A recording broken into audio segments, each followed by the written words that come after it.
সেনাবাহিনী আসার পরে খালি হয়েছে। 7 কিলোমিটার রাস্তা খালি করতে সেনাবাহিনী লাগলো কেন? This is my question. 7 kilometre রাস্তা খালি করতে সেনাবাহিনী লাগবে কেন? আমি আইন শৃঙ্খলা বাহিনীর উপরে ভরসা করে নামিনি। আমি অলওয়েজ নিজেকে বিরোধী দল ভাবি, আমি কোনো সরকারি দল ভাবি না। আমি জনগণের শক্তির উপর বিশ্বাস করি।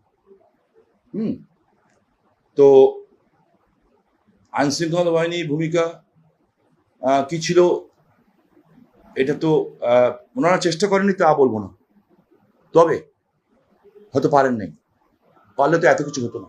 ঠিক আছে, এখন আমি কাউকে দোষারোপ করি না। যেমন আমাদের যে বাসগুলি পুড়িয়েছে 24টা বাস, এটা কিন্তু বিজিবির পাশে, বিজিবির উল্টো দিকে শিল্প পুলিশ পুড়িয়ে দেওয়া হয়েছে।